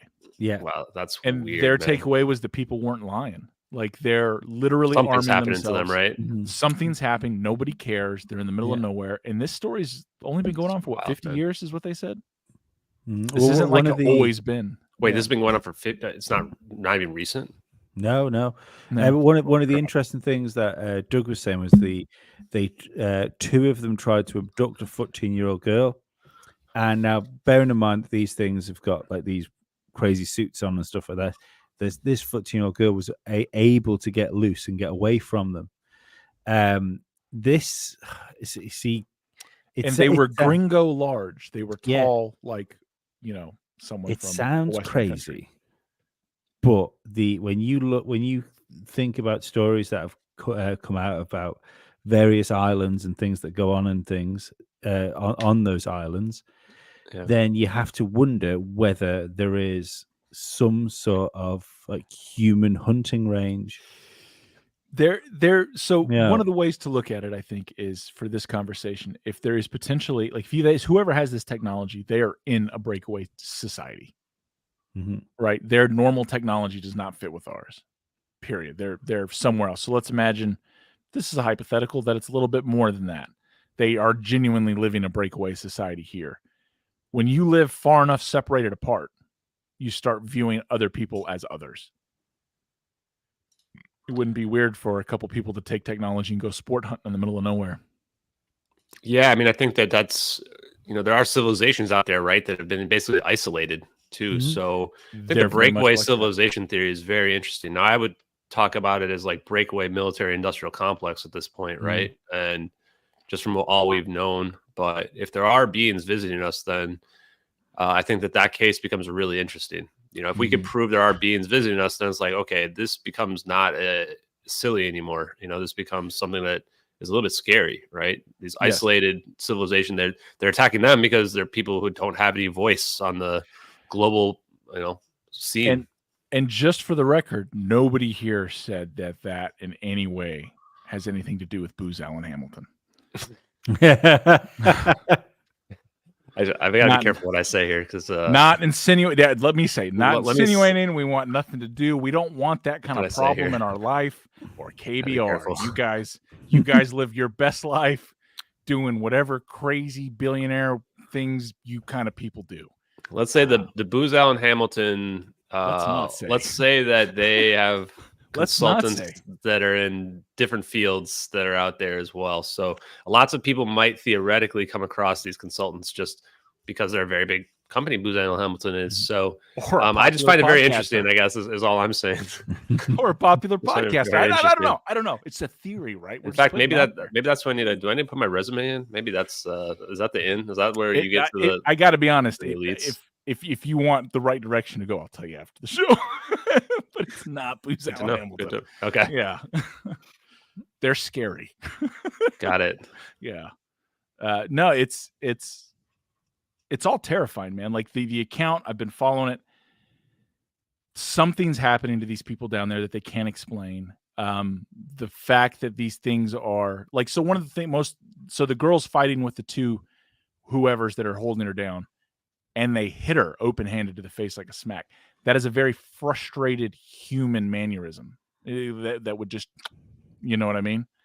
Oh, Yeah. hey, Oh, this is my followed you, favorite account on Twitter, guys. Just I as have is what mine.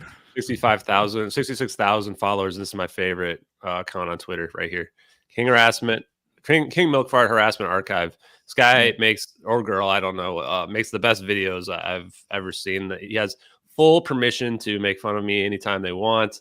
I think it's hilarious. I see myself in my face next to like all these prominent UFO personalities, and I'm just like, wow, what did I do to deserve this? In fact, I want to pull one of the best ones up. I actually used one of the memes from one of them recently, and somebody edited it to put the anonymous picture on there. And I was thinking about adding some more to it because I think it's just that funny. Hold on, let me share.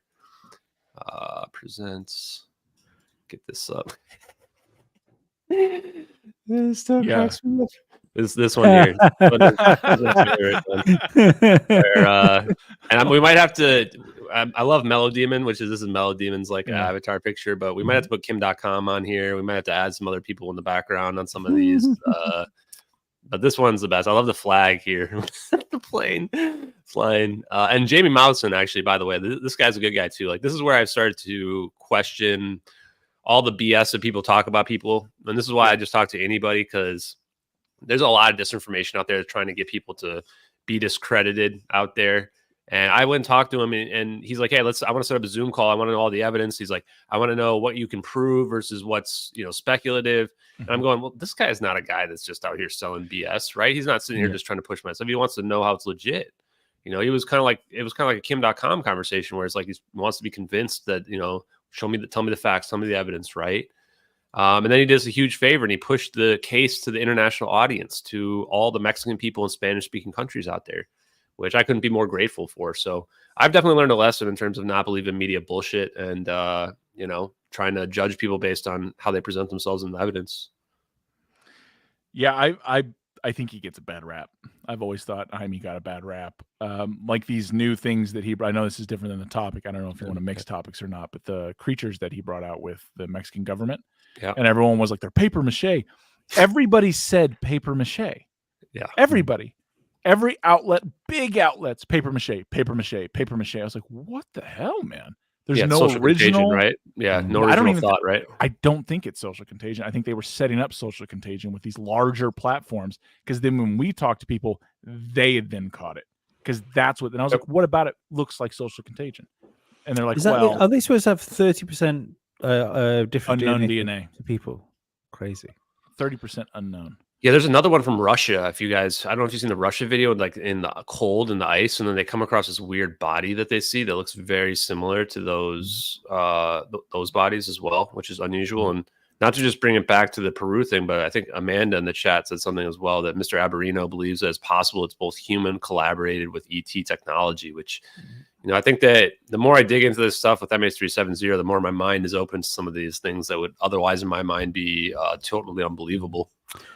The Russia one, I remember that as I have it. That came out. The story I should say that came out. Whether it's true or not is a different matter.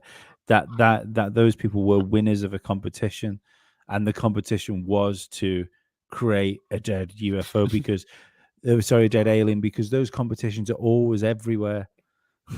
Yeah. There's always like a weird angle, right? But then you never know where it came from, right? And that's part of the thing where people should dig and try to figure out where does this story come from? Like with the VFX debunk, people don't realize this comes from Mick West, a guy who has no credibility, whose whole job is to try to debunk real videos, right? And they've done the same thing with LK99, where it's like they get one person on social media to say, it wasn't able to be replicated. It's all over, guys. Nobody look here anymore, right?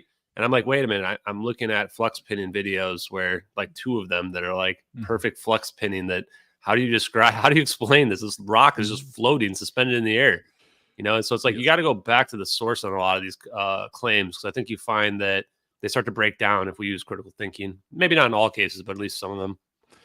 Definitely, man. Definitely. This is going to be kind of a screwball in there. So you've been going through this and I've mentioned some interesting people that you have clearly been aware of, which is weird. Because one name in particular I dropped in there, most people wouldn't know. Have you had any strange occurrences yet since you've gone down this? You asking me? Yep. The only thing that's been weird is my very bizarre dreams that I've been having. But other than that, like, because the thing is, when I was younger, I used to have dreams a lot, and sometimes I would have weird, like, kind of deja vu type dreams where like things would kind of happen. I'm like, oh, I felt like I remember this.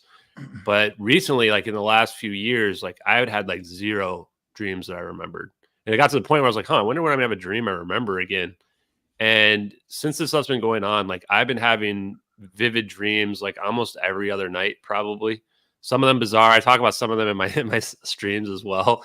The weirdest one was one where like I was like introduced to people who were humanoid and looked like humans, but they told me they weren't from humans, and we had this like round table discussion where they were revealing themselves to me. I was like, this is just weird to me. I wake up and I remember every aspect of the dream, like just like I was like really there.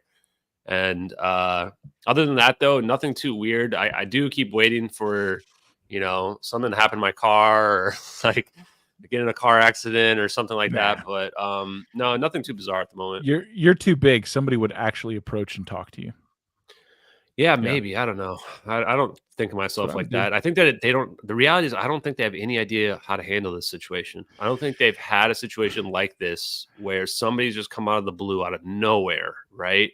And just gotten so huge so quickly and had such a huge following, because my followers, and you see the people donating, and thank you guys who've been promoting stuff. Compliziert, I saw the other comments as well about Diego Garcia, but like the engagement of my followers is like 10 times higher than accounts with the same amount of followers, right? People are just on this, right? And now you can see the momentum change even on Reddit, even on the debunker subreddit. Like, they've lost complete control of the narrative. Like, people are like, Punjabi Batman's just going wild out there. And like, I was looking earlier today, almost 500 people were on that subreddit, where even just a few weeks ago, it was like the subreddit was dead. There was like less than 50 people active at any given moment. And the problem for them is that like, once I had more followers than they had on the whole subreddit, that's when things started. There'd be like this shift, right? This paradigm shift. Now I have like 5 times as many followers as the subreddit has. And that's where like it becomes impossible to control and contain the narrative. And that's why I think they went hard with these podcasters, trying to get them to discredit me, which is super weird, man. I think one of these podcasters just had another interview with some guy talking about UFOs. I guarantee you he doesn't go at him as hard as they were going at me, right? No chance in hell. And then with these, these VFX experts or whatever, like, these guys are 100% controlled. Whether or not they realize they're controlled, I don't know. I don't really care. What's the difference, frankly? Yeah. But that was clearly a hit job, right? And it's intended to mix people up that are NPCs, right? People that don't think at all. They just go, oh, this guy debunked this, right? So that in my replies, I get all these people going, wasn't this debunked? Wasn't this debunked? And it's like, and it's like, well, did you watch it? Like, they didn't even recreate 5 seconds of the footage.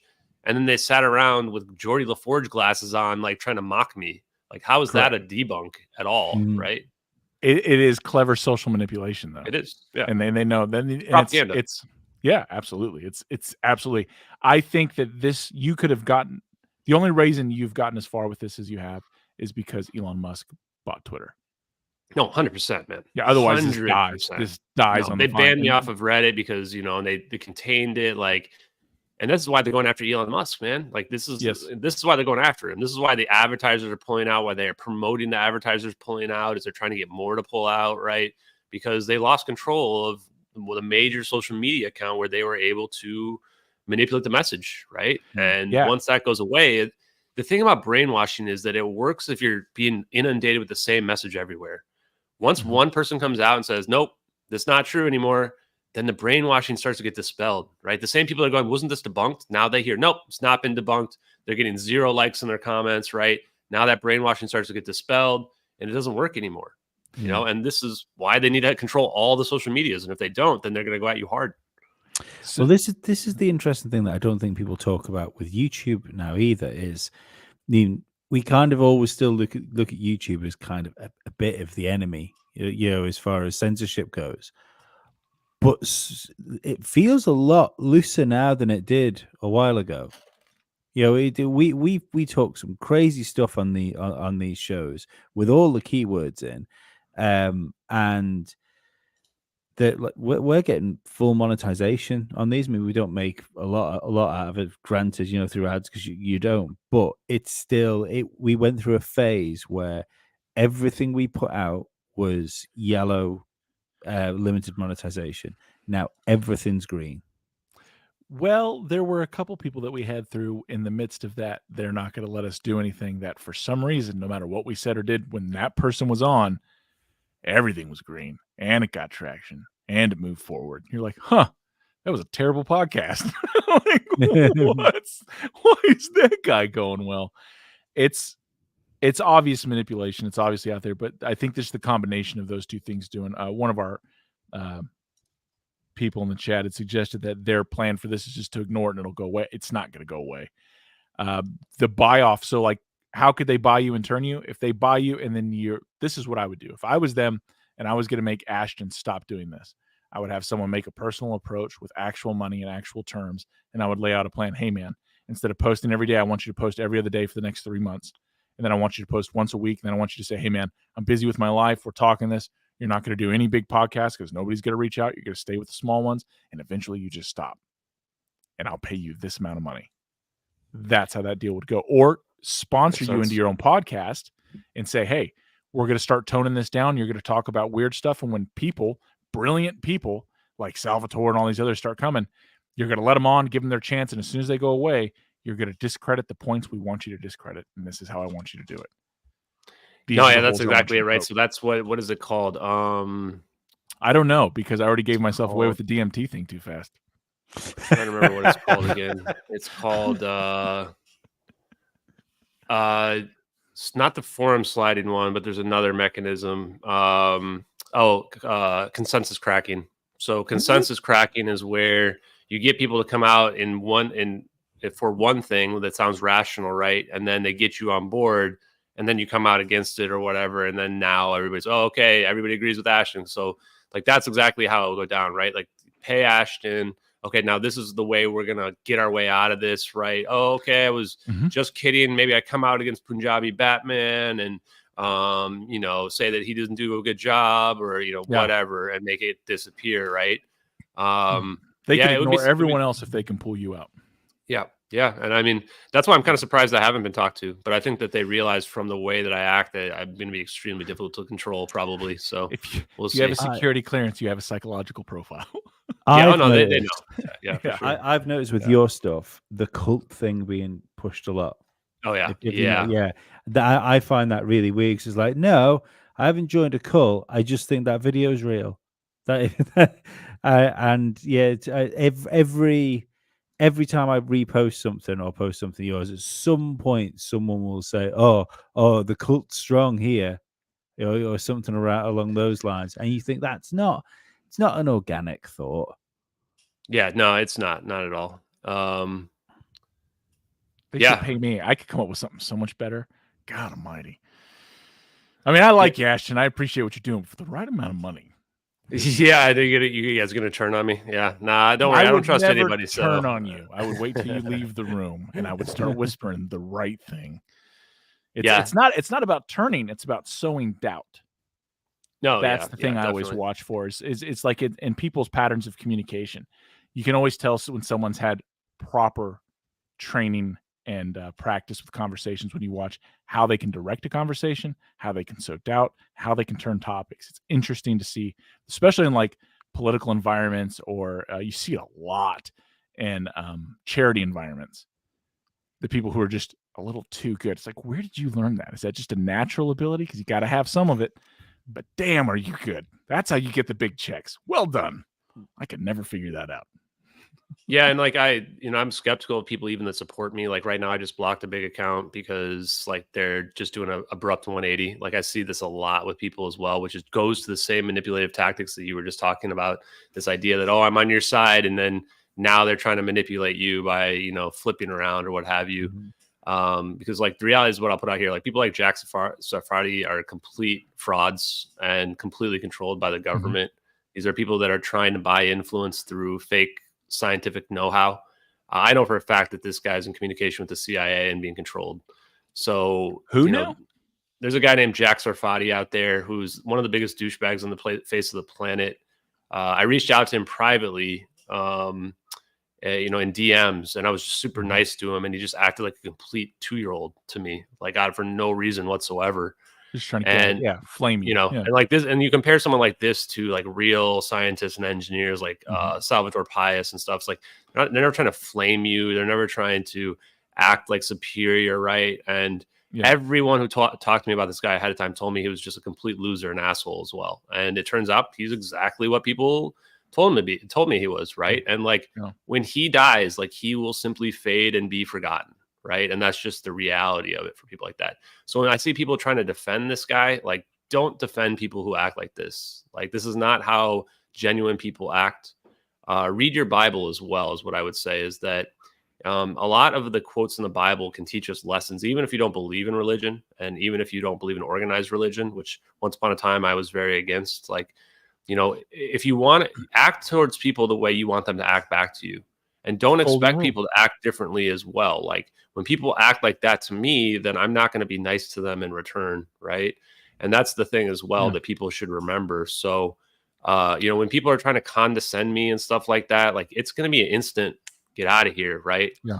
And that's kind of how I've been trying to build this community to be better than that, you know? So, you know, when people do act like that, and there's other people I'm not going to name right now, but I really don't like Jack Sarfati. He's a complete and total fraud, and he totally deserves to be, you know, not just the way he acts, but the fake stuff that he pushes out there for the government totally deserves to be discredited.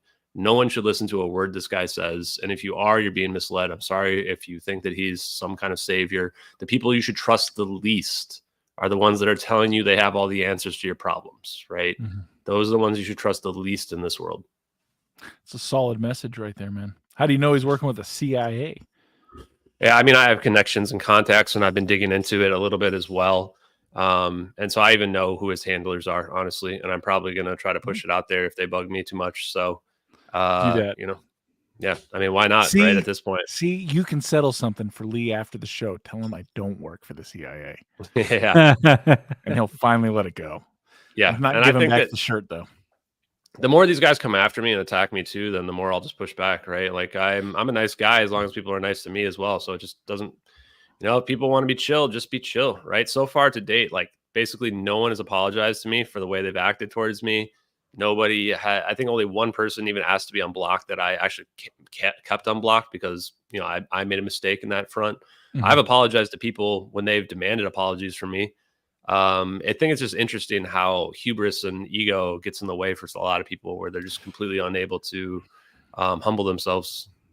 It's something else. It's something about I don't know. I've seen it in the paranormal a lot, or at least on this show when you like people involved in it, and you see it in the UFO community too. Something about it, man. People like lose part of their. They do. Like the ego eats that part of I think kindness, it's because, or I don't know. I think it's because you can become an expert on something without putting any work into it.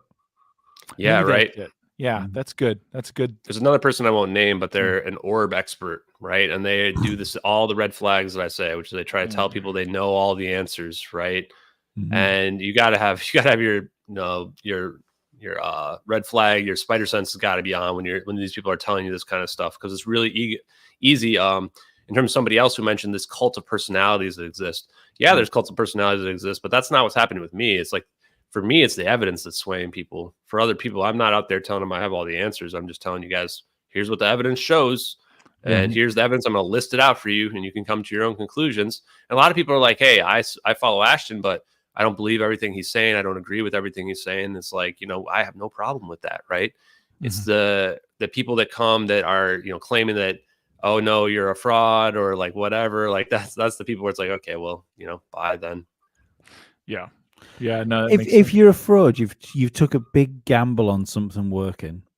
Because you put it took an awful lot of time to do something that realistically could have got absolutely no traction. You know, there was no guarantee with what you were doing. 100%. And I think listening to the spaces too, man, these UFO Twitter spaces, my goodness, man, they are actually just entertaining to me. And like, you can tell the people that are emotionally attached to a lot of their beliefs and stuff too. And I'm just not one of those people where, you know, they just get so angry. I have people just swearing at me I do nothing, and there's like, F you, Ashton. What the heck? I'm like, whoa, where is this coming from? Like, wow, man. Wow. I think, but again, these are the people that should like it. These That's are the the part I people. don't get, Yeah. There's even like you're going down the road of that. This is advanced human tech that we don't know exists. I'm sure you'd be happy to entertain conversations with people that say, look, I don't agree with that. I think this is non-human tech from Zeta Reticula. And they should be looking at these going, right, well, how do we work out if these videos are real or not? Because if these videos are real, it proves one of us right. correct. I think Sean Hazlitt's one of those people. And I've had a few podcasts where they just come out straight out and say, and I think, was it Leak Project might be another one? I can't remember, but there was at least one more. And they're saying, I think this is non-human intelligence. And my response is, sure. What does it matter to me? Like, to my mind, one leads the other. I'm saying it's reverse engineered. You're saying it's non-human intelligence. One leads the other leads the other, right? Like, it doesn't matter to me. End of the day, all I want is the government to come out and say, that's MH370 on those videos. Yes, we were recording it. And then honestly, I'll probably just move on to something else after that. Because all this toxicity over whose tech is it, who, like, our tech, their tech, like, I just want to get the answers for the families that were lied to. All I care about is truth and justice, right? And the fact that this also just happens to lead to disclosure is, like Salvatore Pius was saying today, is just should be like serving it up on a silver platter for these people that they want this, right? No matter which of those sides you're on. So that's why, like you guys said, it's very unusual and seems suspect that so many people are so emotionally tied to a lot of this, or trying to emotionally tied to like proving me to be a fraud or whatever they think. Some people think I made the videos. I mean, guys, I can barely use social media. I think I edited my first video today that took me like 2 hours to take off like 5 minutes of the video because I couldn't figure out like what buttons to click. Like, people like think way too highly of me, man. Like, oh, I made these videos, guys. Like, I don't even know where to begin with that, man. I don't even know where to begin with that. It is nutty, man. It's the coordinated attacks, the bots, dude. We had bots show up in our chat before we even started. Yeah, we've had them show up during. It's very interesting. The negative, crazy bots that tend to proceed and follow you around. It's a very soft disinformation, if not discrediting tactic, or really just irritation. It's very strange. It's very, that alone to me proves credibility. Yeah, and I got to be careful with some of these people too that are too into the woo. Like, those are the people that I'm most skeptical of. Like, and if anyone's in the chat and you're going to be offended by this, but the people who are talking about the Elohim and the whatever beings and stuff like that, like, fine, but like, realize I'm not on that level right now at the moment. So, people are talking about the various beings and stuff that we're seeing here. These are the people we're probably not going to see eye to eye on a lot of the stuff that we're talking about here. Cause again, I was never part of the UFO communities before this. I was never big into conspiracies before this. It's hard for me to dig that much into the woo right away. And again, anyone can believe whatever they want, but if you follow me and you think that that's the line I'm going to go down, you're probably going to be disappointed. So the reason I had to get up is I was getting alerts about gold. Yeah. It just blew past its all-time high. Yeah. Anyway, did it? Did it really? What's it up to right now? 21, 25, 50 an ounce. Oh, wow. Yeah, over $2,000 for an ounce. Wow. Yeah, the last peak was 2,075. Yeah, and so Hermes is one of my followers in the chat too, right? It's like this stuff about the beans and stuff it's just too far away right now. It's just way out from where we're at, right? Like, and this goes back again to why I don't get into remote viewing stuff, which is that we got to take this one step at a time here, right, folks? Like, we're not just going to jump straight to the reptilians and the other stuff that's visiting us. We've got to start with, okay, this is MH370 on the videos. Let's start with that, right? Exactly. Then we can start talking about the advanced technology and whether or not it's Lockheed Martin or it's from the Zeta Reticules, right? And then after that, then we can start talking about how many species of the different aliens are visiting us, right? People really want me to jump straight to the end there. And the reality is, like, I'm not there. I don't know if I'll ever be there, honestly.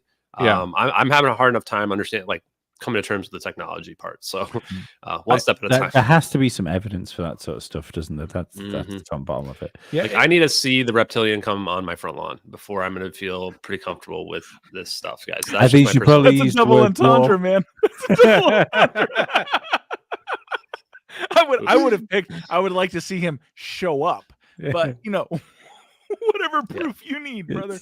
And I don't mean to make fun of those people because I don't know. Maybe they are, man. Maybe they are. Like this, I've never been down a rabbit hole this deep, so I'm not ruling anything out, guys. I'm really not. Like, I don't know. Maybe there's the underground world that the ultra terrestrials are living in, man. Maybe, man. Maybe. I don't know, bro. There's never a day I wake up and I don't believe. There's never a day I wake up and the chance of me believing or the chance of me thinking that reptiles rule the world. It's never zero, right? It's always it's always there. Yeah. Right? Like it used to be zero. It's not zero anymore. So I get that. And just for the record, when we were talking about all the woo-woo stuff and all that jazz, at no time when we brought up remote viewers did we bring up Booz Allen Hamilton or the Department of Energy. And I would never do that because I value me. You guys gotta be careful. I've got a big following, man. You guys disappearing and they can make it look like it was just some normal thing that happened. Oh, right? yeah.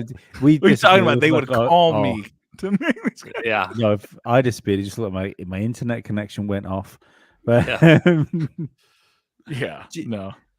So yeah, I'm gonna have to head out here pretty soon, but I do appreciate talking to you guys. It's been fun. We've been having our 3-part series here, going into some of the more esoteric aspects that are interesting to talk about.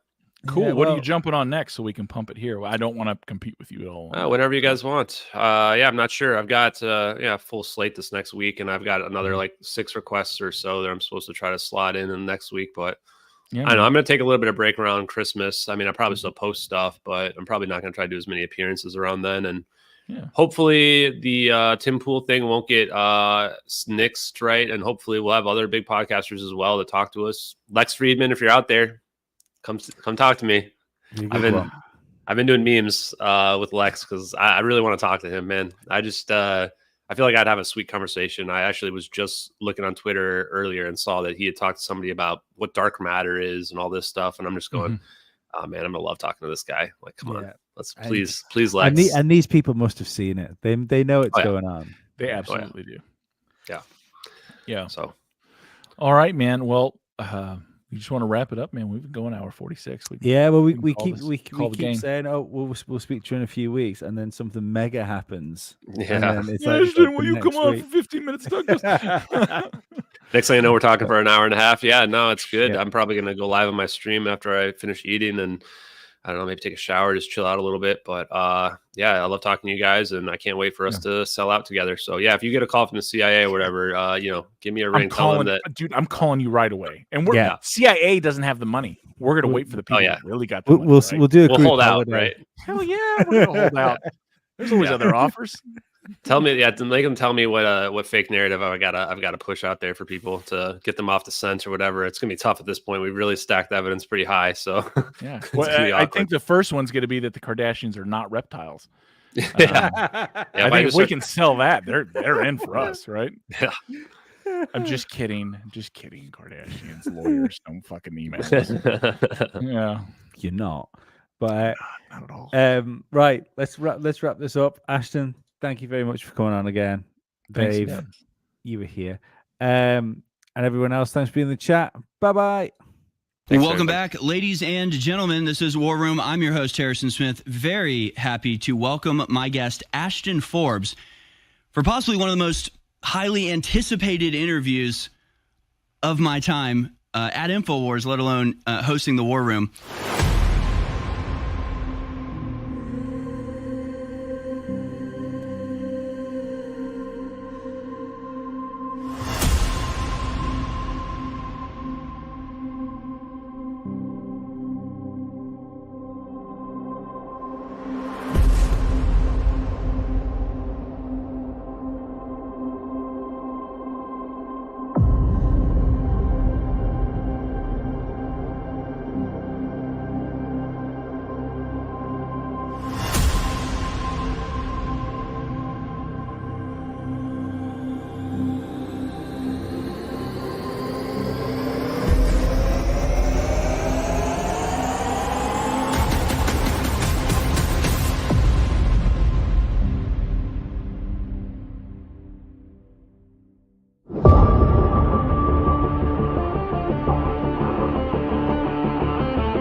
And let me just add, you've got this new office they're trying to set up in Congress to get all the UFO data because the agencies themselves say there's a rogue group outside of government that won't give them all this data. That's all confirmed right now. And this ties right into that. This was a wild show. It was a wild show. It's always wild shows. It's great. Comps is killing it out there, man. Holy cow. Hmm? I thought I was going to have a joygasm from all the stickers he's throwing up in donos. Yeah. Holy shit. Thank you, sir. Right. Or ma'am. Whatever. Or man. I don't Or know them. if it's a man. I don't know if it's a man or a woman. Z. Comp. That's complete.